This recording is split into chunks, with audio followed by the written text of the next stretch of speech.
Welcome to The Anxious Voyage. If you think that title sounds bleak or foreboding, one of two things must be true. You're very lucky, or you need to get out more. On this program, we share stories of life and living. We compare notes. We discover commonalities. We accept that life is a glorious, heartbreaking thing, and we embrace and celebrate all of it. Take the ride with us. We're glad you're here. Now, here's your host, Mark O'Brien.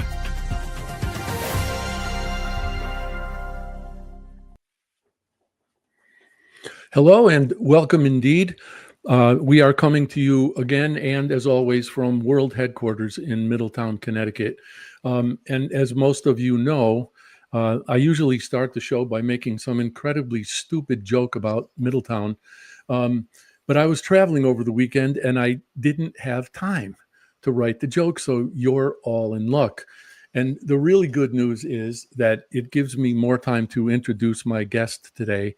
And Kelly is so amazing that I am going to read to you what I put on the Dream Vision 7 website, because this is just incredible to me. As much as I've come to know Kelly, and given the fact that I've read her book, it still boggles my mind.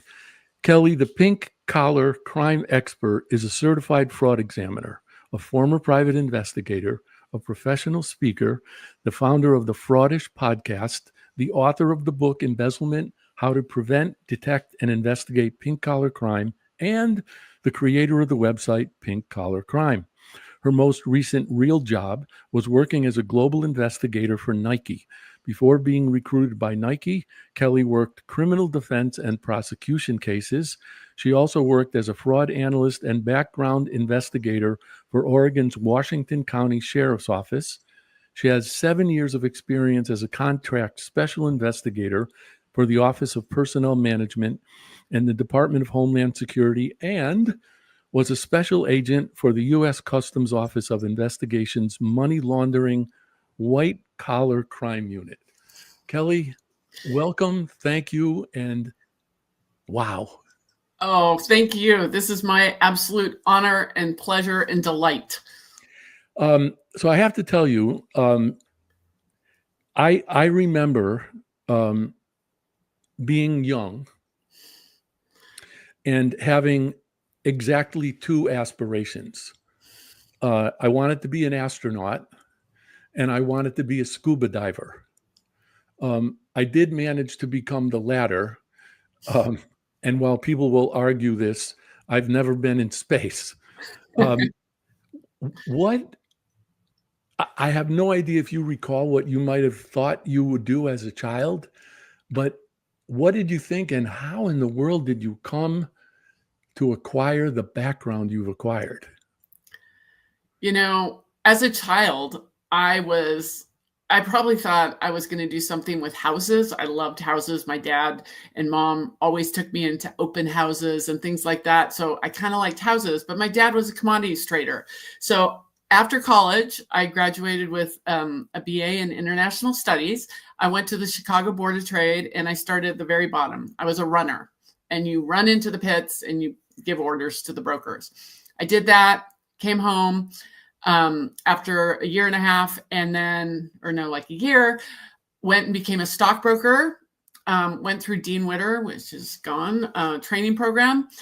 I say my career is all about money, and I don't mean it in any sort of greedy way.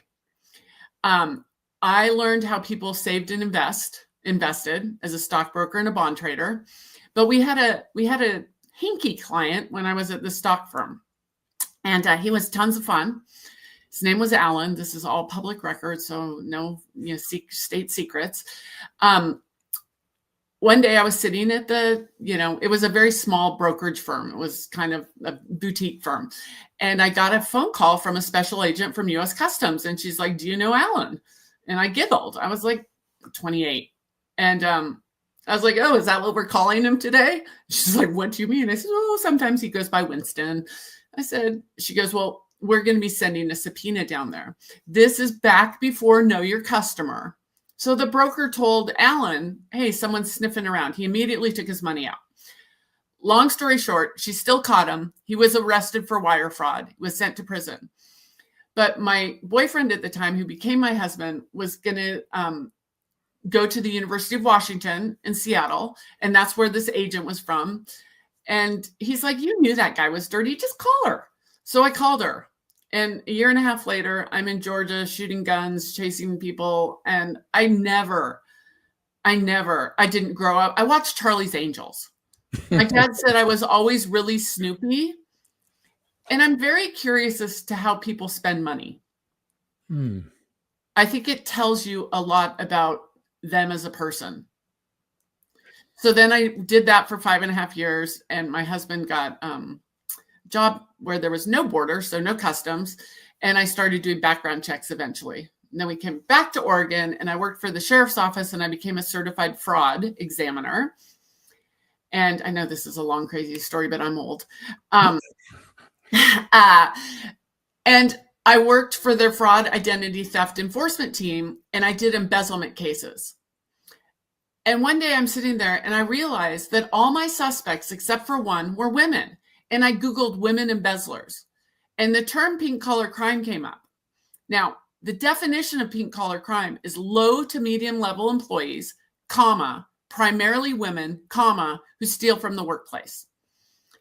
And so it's all about position, not gender, but 90% of bookkeepers in the United States are women. They have the access. So I worked at the sheriff's office, and then I went out and I did criminal defense work, working with attorneys.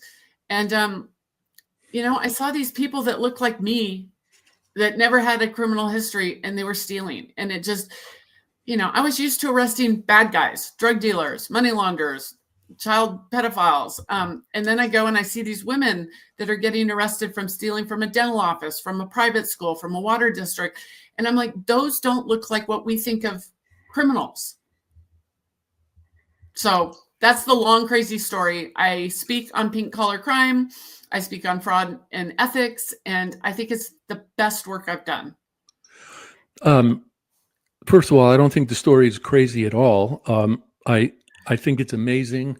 I love the way, well, it's a combination of things. I love the way opportunities found you and you read tea leaves. And I didn't even become aware of, oddly enough, my own capability to do that until I was 28. But when you said just now that women have access, when you started to say that, I thought you were going to say acumen. Well, they've got that too. Never underestimate a woman. I mean, in our own home, Anne is the one who has the financial acumen. I don't even play with it. So I want to connect that to what you describe in your book as the pyramid. Oh, the fraud triangle. Triangle, sorry. Yeah. Yeah, because I found that hugely compelling. So if I can, if I'm doing this off the top of my head, it's opportunity, rationale, and pressure. Pressure. There you go. Yes. Yeah. Could you please talk about that a little bit? I find it fascinating. Yeah. So this was sort of done in the 1950s by Donald Cressy. And it's the fraud triangle. You have to have all three in order for a fraud to take place. Now, most people would say opportunity is where you can lock it down. Yeah, you can. You can have internal controls, segregation of duties. I'm not going to say 2 signatures on a check, because if you can forge 1 signature, you can forge 2. Pressure, that's a little hard to control for. Rationalization, almost impossible to control for.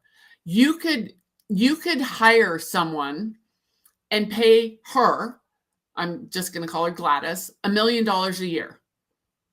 And if Gladys has a $2 million a year lifestyle, she's going to steal that extra $1 million.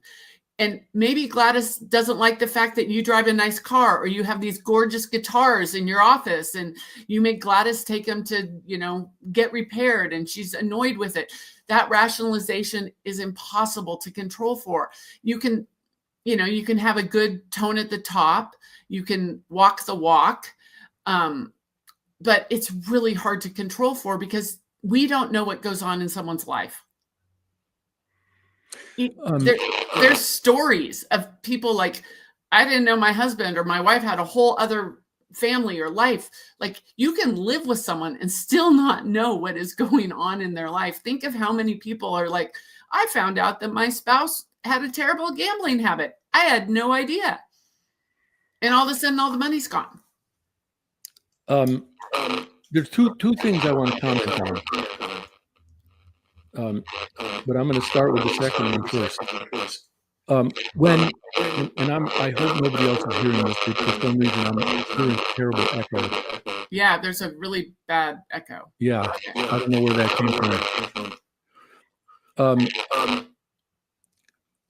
I was watching a Netflix documentary recently called Gone Girl, and it's about the guy who has recently been arrested for what came to be called the Gilgo Beach murders on Long Island. But after the first time he killed, he let a significant period of time go by because he didn't think he thought he would get caught. And when he didn't, it encouraged him to do it again. So is that more opportunity? Yeah, so the there's a lot of feedback, but the Long Island killers, yeah. So sometimes it's gone. Good. Okay, so sometimes someone steals the first time, and I'm going to ask you, Mark, and I've done this work with a forensic psychologist. Do you remember the name of the first person you kissed? The first person I kissed. Yes. Okay, their name? Her name is Jackie. Okay. Now I'm going to ask you, do you remember the fifth person you've kissed? No. Yeah. Do you remember the first time you stole? Yes, it was $8,000. Do you remember 6 months later how much you stole? I have no idea. That first time, if they are not a serial grifter, serial embezzler, they will remember that first time because they have gone through their life being so good. And then they cross that line and it's burned into your brain. So this forensic psychologist told me, always ask them, what about the first time you stole? And we don't use the word stole. Because they're a good person. They think they're a good person. They remember that first time, and the stress of that is just burned into their brain. But maybe the stress of they needed that $8,000 because their kid was thrown in jail, their husband left them, and their house was being foreclosed on. But then after that, it just kind of dissipates because that initial pressure is over. But then they realize this is the problem with money. And I should be like, they have financial like therapists. I probably should have done that, but it would be too sad. Like you have the stress of that money issue, and you go and you fix it. But money is temporary. It's a Band-Aid. It's like putting a Band-Aid on a gunshot wound. Like you have to fix whatever it is that caused you to do that. And so many people think that money solves it for you.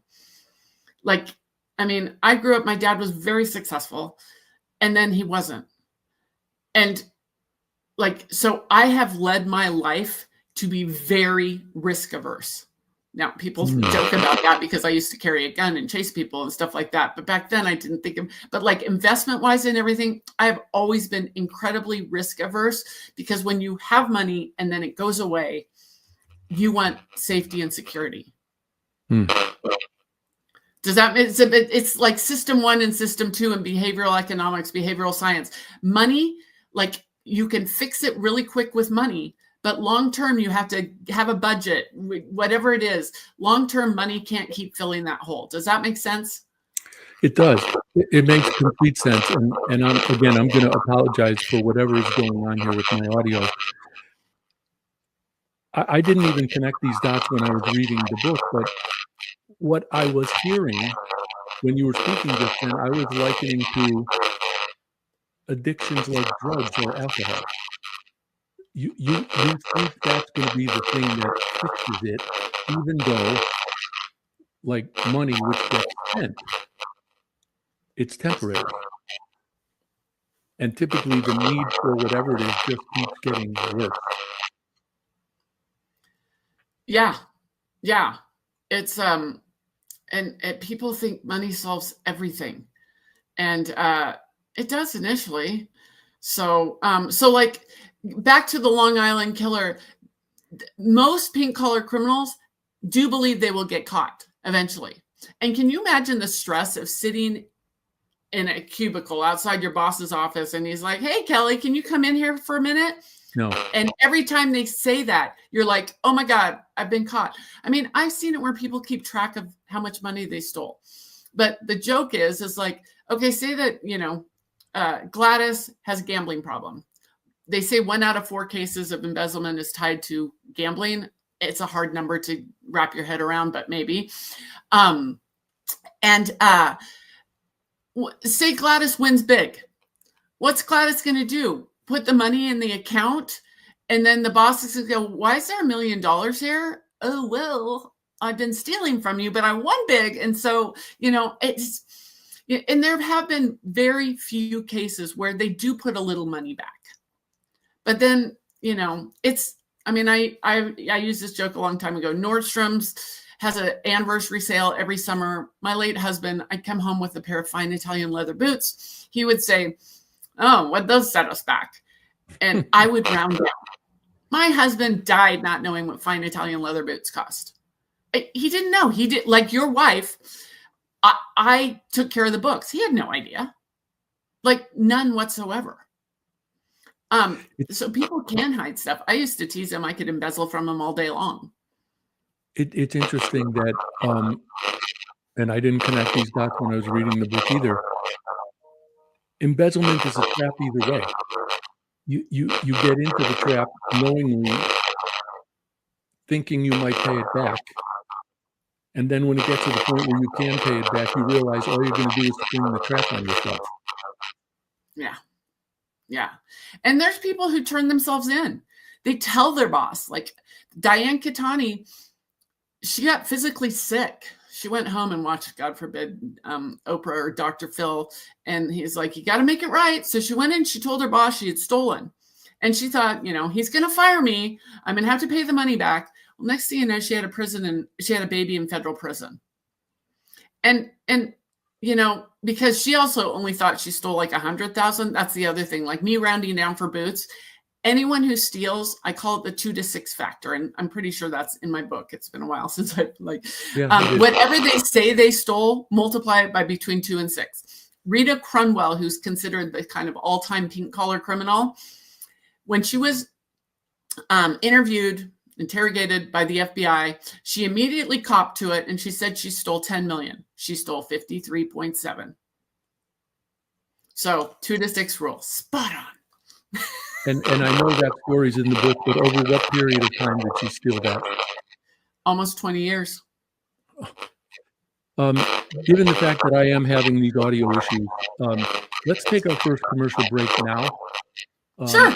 I'll try to get that fixed in the meantime. So stay with us. We'll see you in 3 minutes. Everybody has a story. Everyone's story deserves to be told, and the only bad stories are the ones we don't share. That's why Mark O'Brien created The Anxious Voyage. It's Mark's conviction that every story deserves to be shared, and his purpose is to give people in all walks of life from any circumstances a chance to tell their stories. The Anxious Voyage is now on syndicated Dream Vision 7 radio network every Monday at 1 a.m. and 1 p.m. Eastern Time, with live broadcast every first and third Monday at 1 p.m. Eastern. Please tune in, please join Mark, and please share your stories.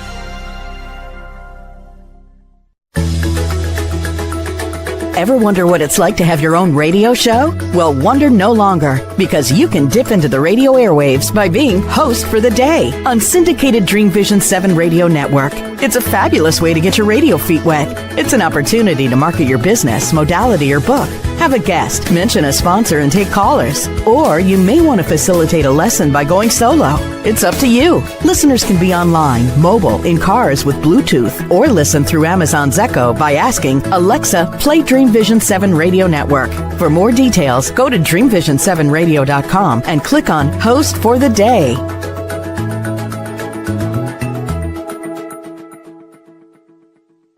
You can't establish your brand's authority without a voice. That's why, since 2004, O'Brien Communications Group, OCG, has been helping companies establish their authority, find their brand's distinct voices, and position their brands effectively and persuasively. So effectively that 9 of OCG's clients have been acquired by other companies. OCG's business model emphasizes efficiency and results, not hourly billing, markups, and media commissions. That ensures OCG's advice is unbiased and its clients aren't at financial risk. If you're ready to find your voice and use it to tell your story, OCG is ready to help.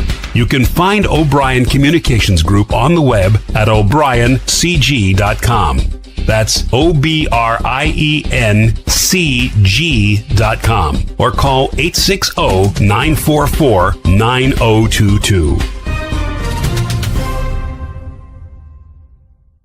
Calling all authors. Have you been considering an audiobook? Well, look no further. Come take advantage of Dream Vision 7 Radio Network's unique in-house audiobook production, which includes benefits and bonuses from our radio station. Let our knowledgeable staff guide you to create the audiobook you've always dreamed of without breaking the bank. Check out our full one-stop service from A to Z, including the ACX process. Schedule a free consultation by calling 508-226-1723. That's 508-226-1723. Or go to dreamvision7radio.com.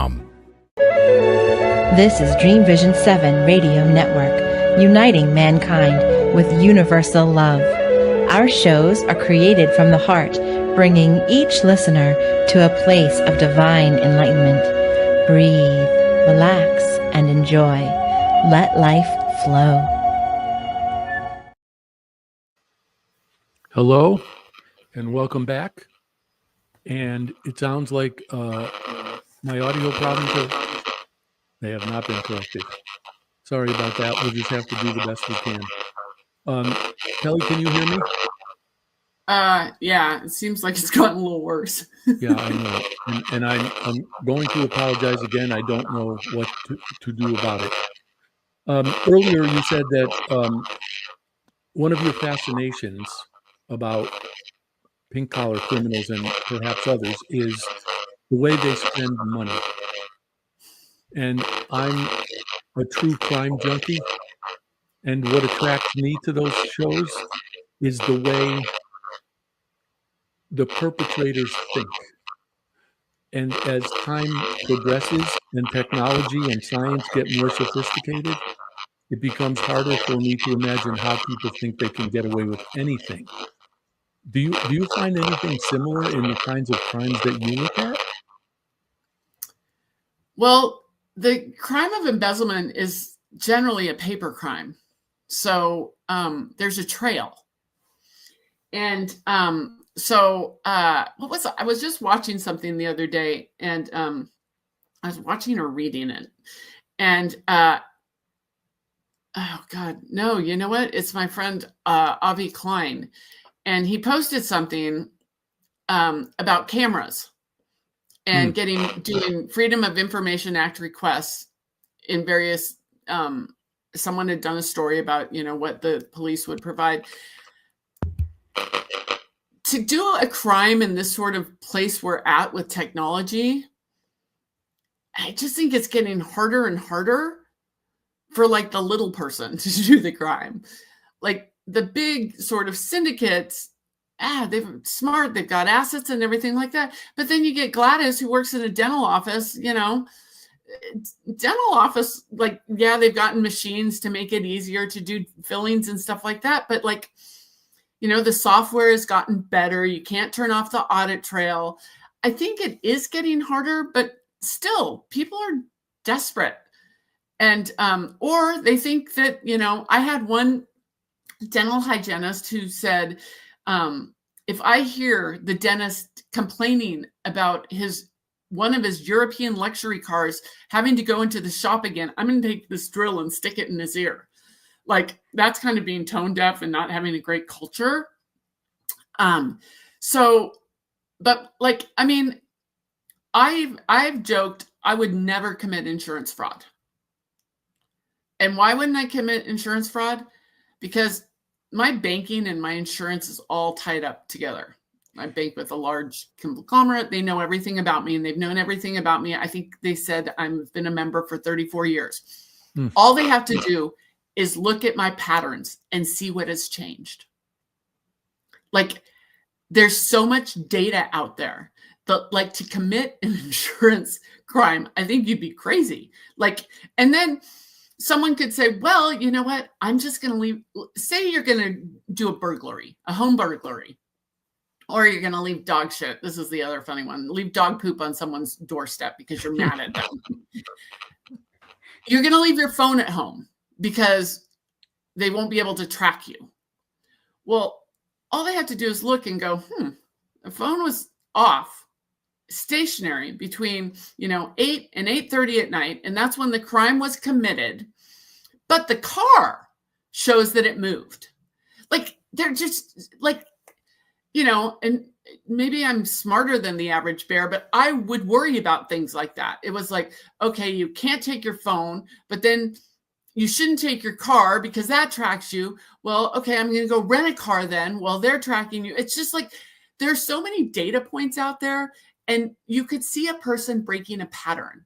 So when it goes to, like, back to the whole money thing, like, I joke that, Gladys has used Suave shampoo, which used to be like 99 cents a bottle. I used to use it in my 20s. And all of a sudden she decides that she likes this really fancy Redken or Aveda shampoo. And she starts, now it's lifestyle creep. Now she really likes that. Her hair smells better, It's kind of like when you get a raise, you're not supposed to give yourself a raise. You're supposed to take that raise and put it into your retirement account. Well, no one does that. And when someone starts stealing, they get used to it. We had a woman who, she'd take her kid to McDonald's, and then all of a sudden they're going to Olive Garden. And it's like, the kid likes Olive Garden. He won't go to McDonald's anymore. So mama got to steal. Like, yeah. So, I'm likening some of this to music, and I'm sorry, I'm going to apologize again for my audio. I know some incredibly talented musicians who will never make it, and so I don't think people think about the luck that's involved. And I wonder if some people who commit crimes like this are counting on their luck, or they don't even think about it, but they do get lucky. You mean they get lucky by not stealing or by not getting caught? Mm-hmm. Yep. Yeah. Well, one of the other things, and I have this huge bookshelf. You can see I had someone house sit or dog sit for me recently, and she'd never been to my house before, and I have all these books on crime. And I was like, don't worry, I'm not a psychopath. This is like what I do. But like, if she came in and looked at my book, she would go, oh my God, it's kind of a crazy assortment of that. Women are smart. I'm known as the fraud hashtag queen, even though apparently hashtags are going away, but whatever. I do it to keep track of things. Never underestimate a woman. Like, I mean, there's this great story. A colleague of mine, Leah Wee, told her, she was consulting. Some guy was getting ripped off. She was consulting, and she goes into his business, and he says, oh, this person does that. That person does that. Oh, and there's Gladys. Don't pay attention to her. She's too stupid to steal from me. Guess who stole? Now that gives to rationalization. If he's literally saying out loud to people, she's too stupid to steal from me in front of her, do you think she feels all that bad about stealing from him? No. I have another great example of a woman who locally does what I used to do. And she had a plumbing company. Now, your hot water heater never goes out between 8 and 5. It's kind of like your smoke alarm. It goes out at, weird times. So she was working for a plumbing company. This woman, so nice. She bringing cookies. She baked cookies for the plumbers. And the owner of it said to her, you know what? We're getting calls after hours. You're going to answer them. And she's like, I'm not paid to answer them. And he's like, well, you are. So she went and she found out what an answering service would cost. And she said, here's what an answering service would cost. And he's like, I can't afford that. It's your job. Do it. Guess what? She started stealing. Yeah. And she probably, now I don't know the case personally, she probably initially was like, okay, it's an extra $1,500 a month to hire this answering service. Well, it never stays at that. All of a sudden she realizes, well, he didn't even notice that $1,500. So now it's $3,000. It hockey sticks. So, but is that luck? She knew better than him that he could afford it.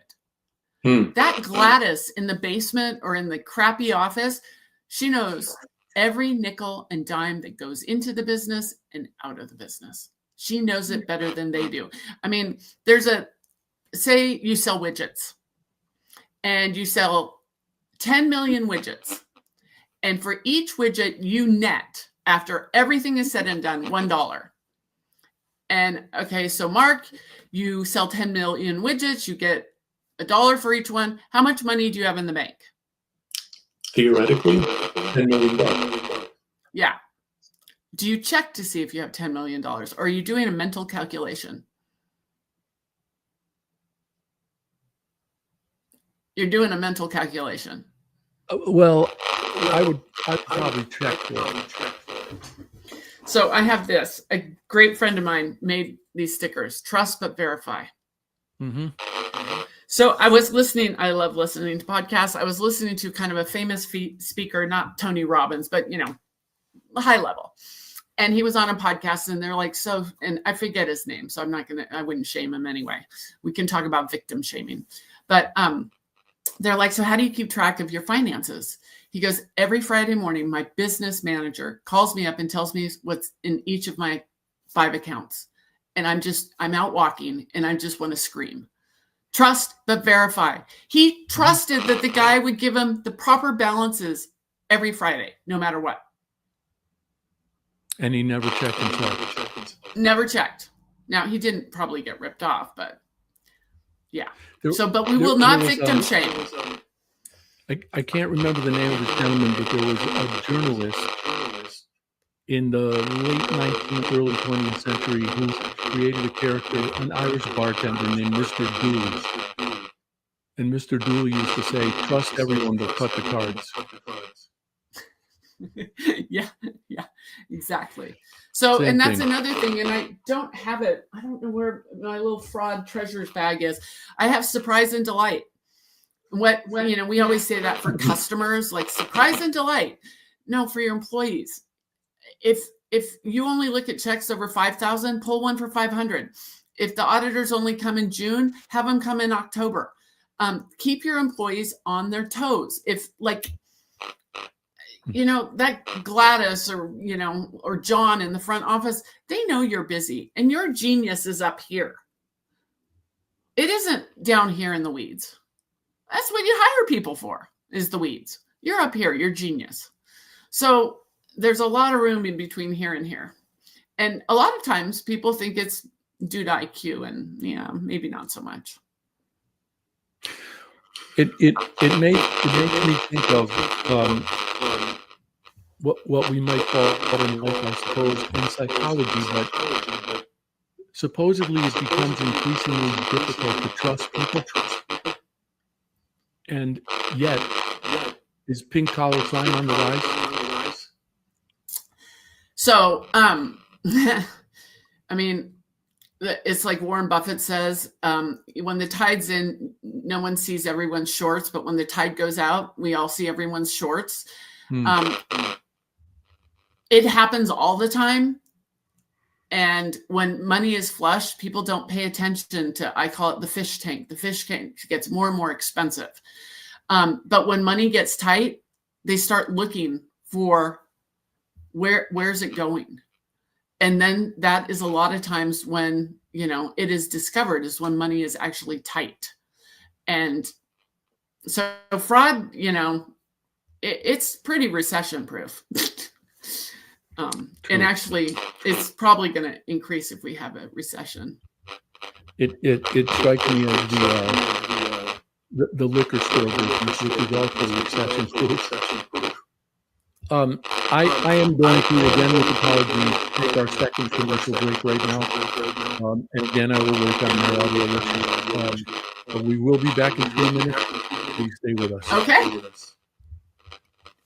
Are you ready for the quantum age? Humanity's next step in evolution? Dream Vision 7 Radio Network invites you to the extraordinary platform of evolutionary voices for the quantum age. Let's explore. Learn more about this upcoming age where we bridge science with spirituality, Where potentiality meets reality. where we take compassion into action. Our trailblazers and visionaries will ask the whys, the what ifs, while igniting continuous possibility. Come along with us into an age beyond what we know today, where we can grow together in unity consciousness. Experience evolutionary voices for the quantum age, Monday through Friday at 8 a.m. and 8 p.m. Eastern on DreamVision7Radio.com. You can't establish your brand's authority without a voice. That's why, since 2004, O'Brien Communications Group, OCG, has been helping companies establish their authority, find their brands, distinct voices, and position their brands effectively and persuasively. So effectively that 9 of OCG's clients have been acquired by other companies. OCG's business model emphasizes efficiency and results, not hourly billing, markups, and media commissions. That ensures OCG's advice is unbiased and its clients aren't at financial risk. If you're ready to find your voice and use it to tell your story, OCG is ready to help. You can find O'Brien Communications Group on the web at o'briencg.com. That's OBRIENCG.com or call 860-944-9022. Calling all authors. Have you been considering an audiobook? Well, look no further. Come take advantage of Dream Vision 7 Radio Network's unique in-house audiobook production, which includes benefits and bonuses from our radio station. Let our knowledgeable staff guide you to create the audiobook you've always dreamed of without breaking the bank. Check out our full one-stop service from A to Z, including the ACX process. Schedule a free consultation by calling 508-226-1723. That's 508-226-1723. Or go to DreamVision7Radio.com. Everybody has a story. Everyone's story deserves to be told, and the only bad stories are the ones we don't share. That's why Mark O'Brien created The Anxious Voyage. It's Mark's conviction that every story deserves to be shared, and his purpose is to give people in all walks of life from any circumstances a chance to tell their stories. The Anxious Voyage is now on syndicated Dream Vision 7 Radio Network every Monday at 1 a.m. and 1 p.m. Eastern Time, with live broadcast every first and third Monday at 1 p.m. Eastern. Please tune in, please join Mark, and please share your stories. This is Dream Vision 7 Radio Network, uniting mankind with universal love. Our shows are created from the heart, bringing each listener to a place of divine enlightenment. Breathe, relax, and enjoy. Let life flow. Hello and welcome back. I used to not believe in miracles, but I think my audio problems have been corrected. Yay, hey. Yeah. Thank you. And thank you for everyone who is joining us today for your patience with that. I have no idea what that was about, but I am grateful that it appears to be fixed. Kelly, before the break, you held up your little trust but verify Zooger. And I happen to be a small business owner. I don't believe I'm too trustworthy. Maybe I just haven't found that out yet. But what kinds of things should people do to verify? And I mean, unlike the guy who talked to his business manager every Friday and still got hoodwinked. What can we do to be sure that we're not being taken advantage of? So, well, I don't know if that guy was hoodwinked. He probably will be eventually, if nothing else. But so you got to be the first one to get to your mail. Now, that's old school. Or the first one to get to your bank statement. And you know what? How many business owners sit there and go, you know what, Gladys, just can you print it out for me and bring it in after lunch? No, you need to get on your computer and you need to be the first one to see it, because with technology, I can make your $10,000 account look like $1 million. It's not hard. And I see this all the time. I have a Google alert on embezzlements, and I see stories all the time that, they just, took Adobe or, some software, and they modified the bank statements. And it's not that hard to do with technology. And also, like Gladys or Tom or whatever, they know when to hit the boss. And when I say when to hit the boss, it's like they're heading out of town. Oh, can you just sign these right before you leave town? They're in a rush. They're not paying attention. They're thinking about going to the conference or going on vacation. These people are smart. They can read the room. And like, you know what? Maybe you don't steal like when they're like meeting with the accountants. But I had a woman, Lisa, who stole $250,000 from surgeons. And she remembered the first time she stole. It was the $8,000 check. And she went on and on. I'm like, okay, Lisa, whatever. But every Friday, the CPA would come in and meet with the head surgeon who kind of ran the practice. And she's sitting outside and she's like, when's the gig going to get up? But not once did they actually pull a check. Like she just coded things like printing or x-ray machine, or they never actually verified. So, it's so easy. And I had another woman who I call it the fat finger caper. She knew something was wrong with the business, but she thought she and her husband owned the business. She thought maybe her husband made some bad business decisions. So one day she fat fingers, and instead of like clicking next, she clicks view image. Oh. And that check for $5,000 that she thought she wrote to ABC company was written to their bookkeeper. Oh. And she's like, so like she knew she had written a check for $5,000, and she just did the mental math and the mental tally. And she's like, yeah, 5,000, 5,000, 2,000, but she fat fingered it. And she works in a small industry in kind of the nursery, like trees and plants and stuff like that. Yeah. It's her mission to tell people, you need to look at the checks. Smaller banks sometimes charge you extra to get the fronts and backs of checks. Do it. She's on a mission to do that. And that was the fat finger. It just occurred to me, I don't recall having seen the word conscience in your book. It may be there. I think maybe it's not a lot in there. How does that factor? And when you were talking just then, you said this woman stole $250,000. If I stole $250,000, if I stole $250, I wouldn't be able to sleep. So interesting. I haven't talked to her in a while, but she was in a very unhappy marriage. She had one child, and she was kind of the primary breadwinner, and the pressure got to be a lot for her. And so she started stealing, and, she had FOMO and keeping up with the Joneses and things like that. But she did get caught. She confessed, like, they all confess, unless they're serial grifters. If they're serial grifters, it's going to take a lot longer. But they all confess, and you can see them just go, oh, thank God the gig is up. I can't sleep. Like Diane Kitani, she had ulcers from the stress of it. So this Lisa went to prison. We came into each other's universe because she saw me on TV talking about this. And she saw her picture go across because they did a whole screenshot of women who had stolen. And so she wanted to meet. So I met with her. So she's out of prison. She's a waitress. She says she's never been happier. Wow. You know what? That's the thing. The trust, you can sell more widgets, you can sell more time, whatever.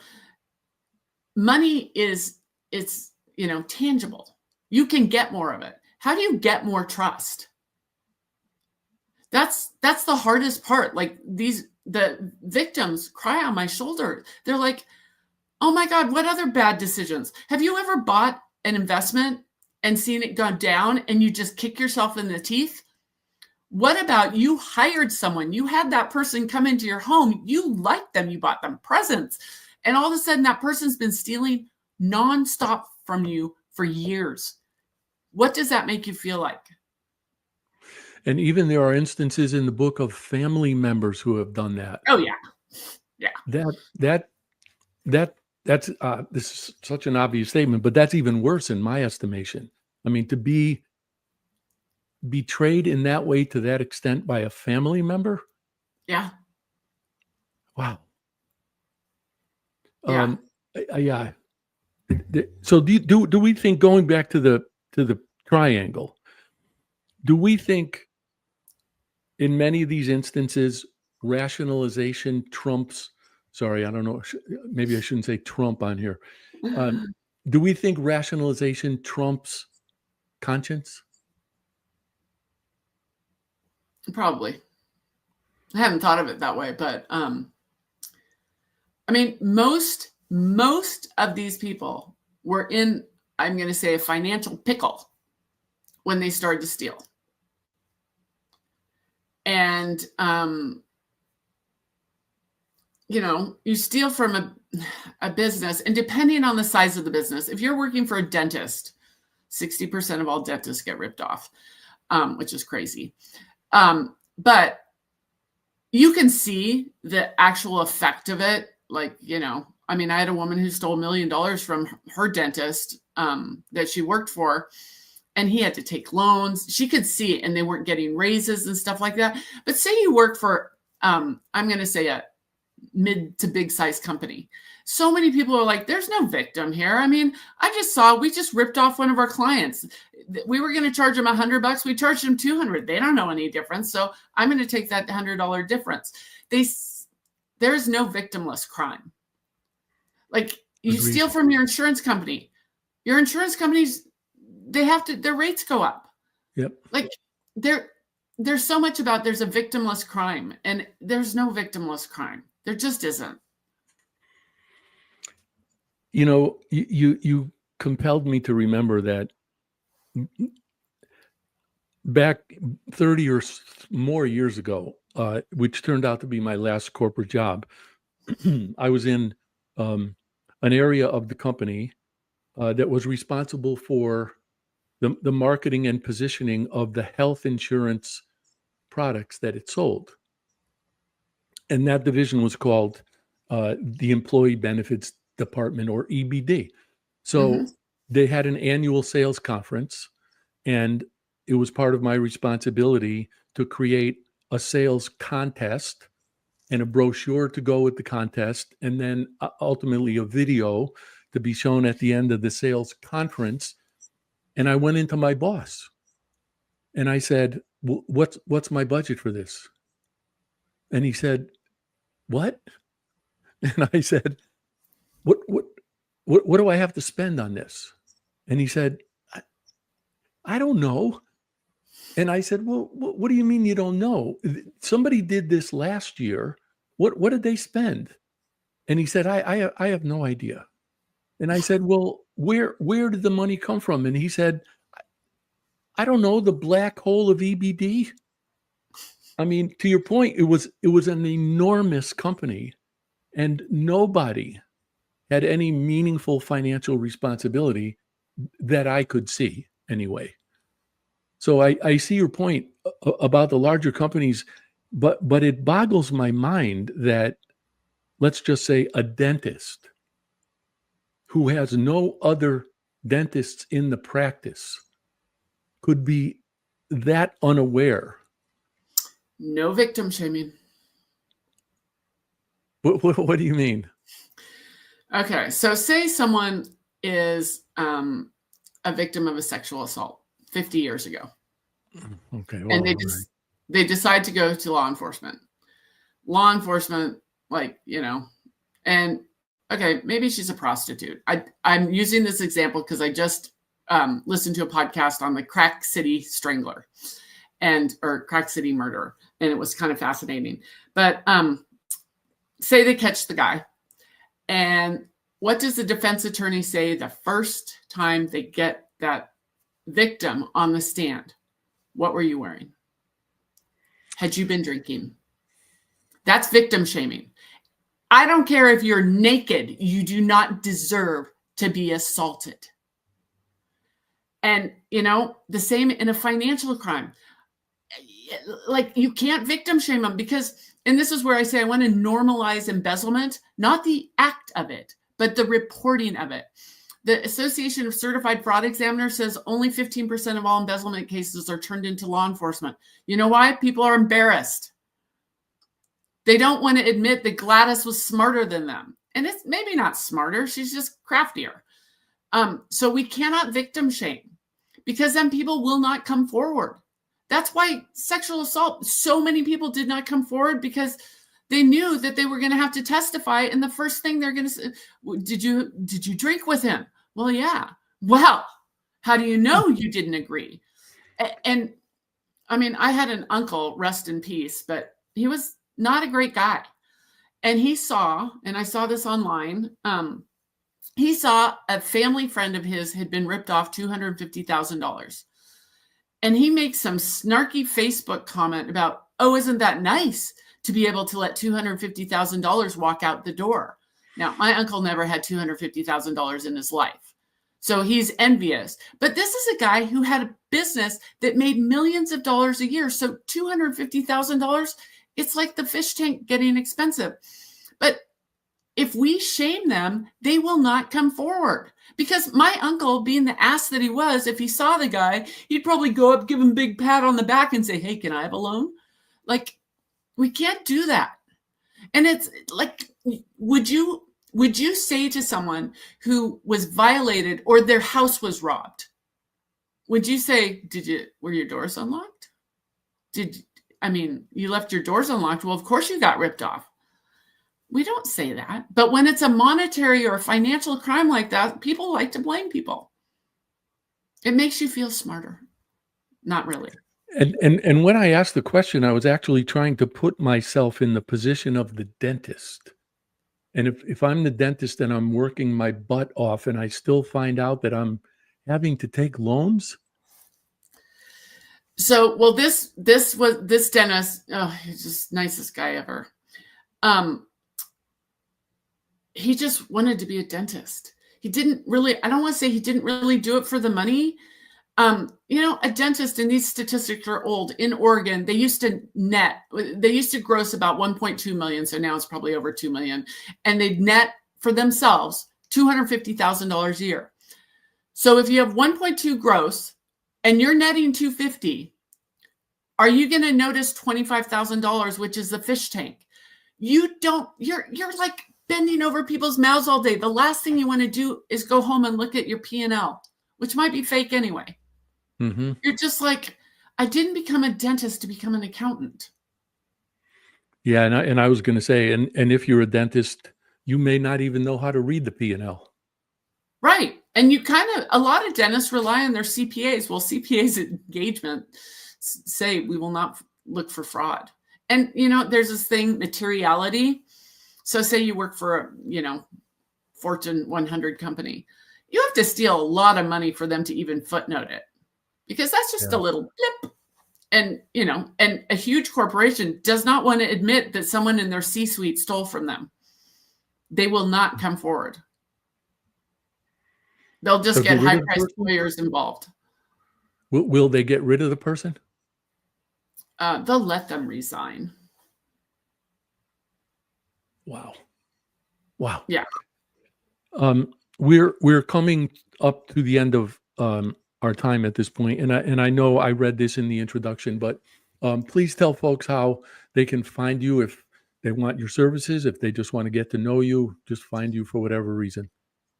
So I'm on LinkedIn. I'm Kelly Paxton on LinkedIn. I have pinkcollarcrime.com. I have kellypaxton.com. I have a podcast, Fraudish, which is like my baby. I have had almost 190 episodes. And I get fraudsters. I call them my felon friends. I get, investigators. I have the most amazing guests on my podcast, and it's just a conversation with Kelly. Yeah, so that's the easiest way. Someone found me recently, and I said, "How'd you find me?" And they're like, "Oh, you just pop right up." So I'm not. If you Google the term pink collar crime, you're going to find me. I just want to throw this in. You were talking a few minutes ago about victim shaming. And people who are victims of these kinds of crimes don't want to talk about it. I completely understand that. But you were just talking about your fraudster friends. How come they're so willing to talk about it? Well, they've gone to prison and they've already done their time. Yeah, they've done it. Yeah. So they've actually done it. So, and I don't let all of them. I'm very selective. I don't let a lot of attorneys on my show. And the felon friends I have to really kind of know them. And generally speaking, have they reestablished relatively meaningful lives for themselves? It's a constant work in progress because, like Diane Katani says, she lives with an asterisk after her name. She couldn't even coach her daughter's softball team. And Tom Harden, who was Tipper X on Wall Street, he's got an asterisk after him. He's done amazing. He works hard at it. Not all of them do as well as others. Tom Harden is amazing. What he has done with his, and the work, he was in a private equity hedge fund. The work he has done since he never went to prison because he worked with the FBI, but the work he has done is, it gives me chills. Everyone who is fresh out of college, who works on Wall Street, should listen to Tom Harden because it can happen to you. It makes me wonder, as we're signing off here, it makes me wonder if we shouldn't do another program on second chances. Oh, I've got several who would love to do it. I'd be happy to introduce you. Okay. And I actually have a few my own self, believe this or not, including my number one son. Okay. Who got very, very lucky and learned absolutely everything I could possibly have hoped he'd learn from the experience. But amazing. Okay. So, Kelly, I thank you. I thank you for putting up with my audio problems. I thank everyone who joined us today for putting up with my audio problems. And I will see you again 2 weeks from today. And until then, thank you. Awesome. Thank you for having me. Okay, you're welcome. Let's do it again. Thank you for tuning into The Anxious Voyage, the program dedicated to sharing stories, helping people, and celebrating life. You can see and listen to The Anxious Voyage on syndicated Dream Vision 7 radio network every Monday at 1 a.m. and 1 p.m. Eastern Time, with live broadcast every first and third Monday at 1 p.m. Eastern. If you have a story to tell, or if you know someone who does, please email the host, Mark O'Brien, at mark@o'briencg.com. In the meantime, please remember, the only bad stories are the ones we don't share.